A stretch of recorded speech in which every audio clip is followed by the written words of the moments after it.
So we take great products very seriously. We also take quality very seriously. If you're asking me about what sets us apart from other players, I would say we're not the most expensive for sure. We're also not the cheapest.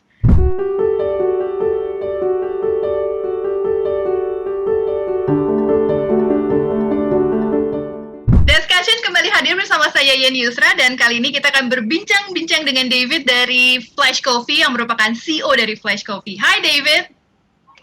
Hi Yeni, how are you? I'm fine. I don't want to butcher your last name, so I just call you David. Maybe you can...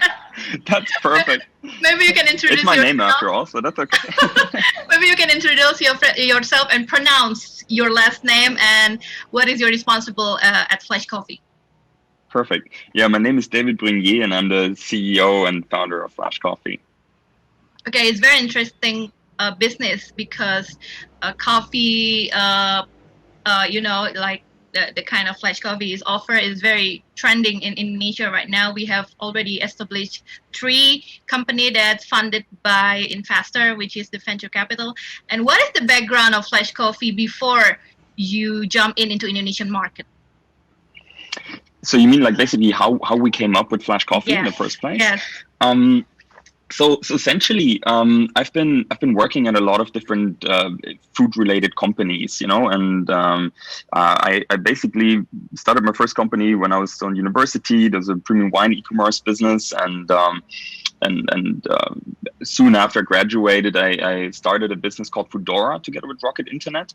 That's a food delivery business that we scaled to 12 countries first year, roughly 2,000 FTE, and got acquired by Delivery Hero. So that was when I moved into that group, and I worked into that in that group for quite a while, always as a CEO or CMO for some of the different markets.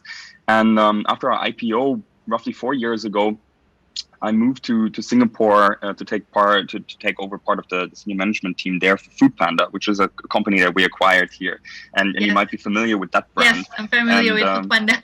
Yeah, exactly. So Indonesia is basically the one market that we're missing out, I think.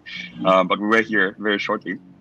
Yeah, and so the background was that at some point I was working there as a CMO. I got a call from Oliver Samwer and Alex Kutlich from Rocket Internet, and they basically asked me, "Hey, David, you've been in so many different companies we invested in so far. Don't you think it makes sense to start something new?" And I jumped into that opportunity, and I think it was a perfect timing for me. And that was basically the time before Flash Coffee. You've been here in 2020, right? Flash Coffee? Yeah, we started with the first branch in January 2020. Right. We founded the company in 2019, but obviously it's not like a tech-only company. It's a very heavily tech-enabled company. So it's not like you're building an app and you just ship it and then you optimize it later. It's really if you don't have coffee beans, then you can't launch your coffee shop, right? If you don't have real estate, you can't launch a coffee shop. So you have to kind of prepare quite a lot. So we launched in 2020. So do you think this year, maybe we talk about in the last two or 1 year, is the perfect time for Flash Coffee to enter Indonesia, because we have already established different kind of business that's similar with Flash Coffee. So this is the right time for you guys to visit Indonesia, isn't it? Yeah, I think it's the perfect time. It couldn't be better for several reasons. It's actually not just because there are other players in the market. Right. It's rather because of the market trends that we see that are ongoing. So first of all, of course, Indonesia is a very, very large country. So very many people. And we see a rapidly growing middle class, right? So a lot of people, they have more income, and they would like to obviously buy great things. And coffee is very unaffordable here in the country, unfortunately.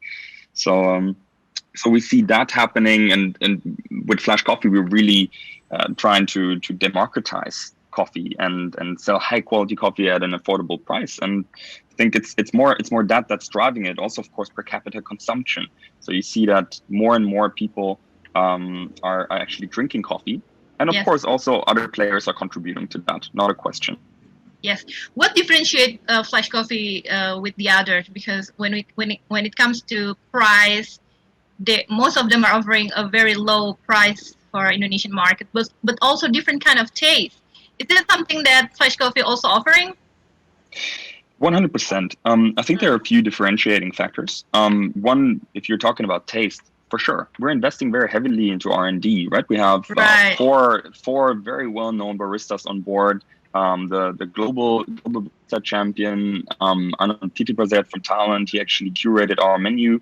And that was basically our kickoff of our coffee menu.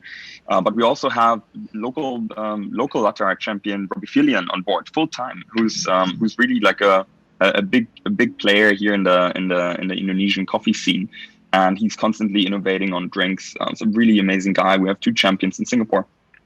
So we take great products very seriously. We also take quality very seriously. If you're asking me about what sets us apart from other players, I would say we're not the most expensive for sure. We're also not the cheapest. We are I would say the best value for money. So if you are looking for a great product, but at a price that you can afford on a daily basis, then this would be Flash Coffee. We don't want to compromise on quality, because that's often what you have to do. If you want to have a very, very affordable product, you have to at some point compromise on quality. Yes. And we don't want that. Mostly the app. Yes, of course. Continue. Yeah, the app, exactly. So just maybe one more point, if I may add. I think technology is a huge factor, because we really see ourselves as a tech company, not just as a coffee company.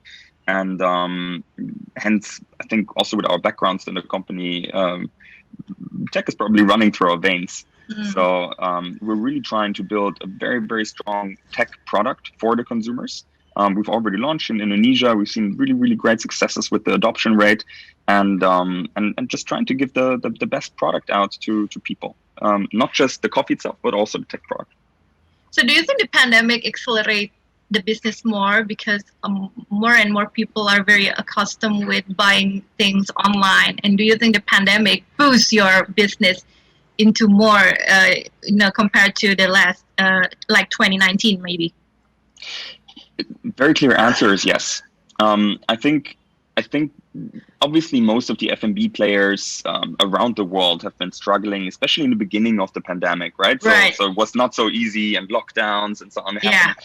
But also I think there were a lot of winners coming out of the pandemic, simply because the people who were adapting the quickest were able to get a lot of market share, and we tried that for several things. For example, shifting to delivery, shifting heavily to the launch of our app, and also offering pickup options where people don't have to stand in front of the shop and see a lot of people, but they can just safely pick up their drinks and leave, because the drinks are already prepared when they arrive at the shop. These kind of things, that those helped us to really grow quickly during those times.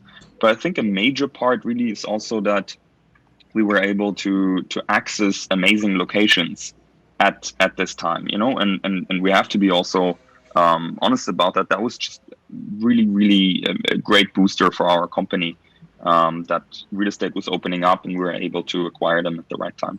Okay, talk to me about the location more, David. Is it going to be like another coffee place where people can, drink coffee and use the internet and just chill in, or it is only just a booth that people can take or order online with no offline services whatsoever? And in terms of location, what kind of location that you are aiming for in Indonesia, basically, and also in Jabodetabek, for the most part? Great question. So in general, part of the reason why we can offer such high quality products at roughly half the price of, if you will, a Starbucks, for example, is that we're offering the coffee in very small grab and go locations. At least the majority of the locations are very small. So you would see us in 10, 15 square meter sized locations. The smallest location is literally 4 square meters. So very, very small. We're very space efficient in that sense. And so usually we're offering our drinks for grab and go, or we have very limited seating. So you'd see 2, 3, 4 chairs. We have a few shops where we offer a little bit more seating, but that would rather be out of the norm. So the majority is really small sized. And when it comes to locations that we're targeting, for sure, where our target group is placed. So for example, office buildings would be interesting for us. So where there's a lot of high frequency of people who just need coffee in their everyday lives. I mean, you're probably a coffee drinker yourself, Yes. and without it, we just can't live, right? And we can't function. So that's those are basically the people that we're catering to. Are you? Yeah. Sorry. Yeah, continue. Please go ahead. I'm so excited talking to you. No, please go ahead. Are you still, just using your own application, or is there any collaboration with the super apps that are very well known in Indonesia, like Grab and Gojek? Are you available also with them, or you just independently have your own delivery person? No, so right now in Indonesia, we're working with all of the major players in food delivery, and we're partnering up with them. They're fantastic companies, and we're very, very happy to collaborate with them. So the likes of Grab, Gojek, etc. So far the marketing strategy is very good. It's running well for Flash Coffee, isn't it? Do you have the marketing budget to boost your awareness in Indonesia? I think marketing budget is something that's very important. Simply to get the word out. And of course, our company is something that first of all, with the shops on every corner, you will see it around, and with the packaging and so on. I can actually show you. I just ordered something. Yes. Everything is very branded. It's like a fashion. It's like a fashion package. It's supposed to be a lifestyle brand. Yeah. Right. Yeah. So that's one of your proud strategy. to carry it around, right? So Yes. it's really, it should give people that feeling. But coming back to your question, yes, of course, we have budgeted for marketing expenses, and we have a fantastic head of marketing on board, an ex-Lazada guy called Dennis. Myself, I've been working as a CMO for a while, so you can imagine how important marketing and growth strategies are to us. I think marketing so far is going quite well in Indonesia. So but we're in baby steps, right? I mean, we're still a small company. Yeah, but so far so good though. So there are a lot of F&B and food apps that already established in Indonesia, like very healthy food, catering and stuff like that. So, and also a lot of different kind of coffee chains using technology and partnering with a lot of ride-hailing and super apps and delivery logistic to make it easier for the users to buy. What do you think so far about the F&B and food apps business, food startups in Indonesia so far? Well, I think it's great that people are going towards that direction, because it's a very important trend that I think everyone should follow, because we just have to digitize our different industries. And so it's a logical step, but also an important one, I think, for Indonesia, that people are investing into technology and are pushing forward the apps. At the same time, of course, as in every industry that starts to become digitized, apps are sometimes a little bit better, sometimes not as good, and I think we all have a lot of development to do still. But it's great. It's a great start, I would say. Okay, so I want to talk about your recent funding, which is the Series A, $15 million, right? Congratulations, David. Thank you so much. So what is your short plan after this recent funding?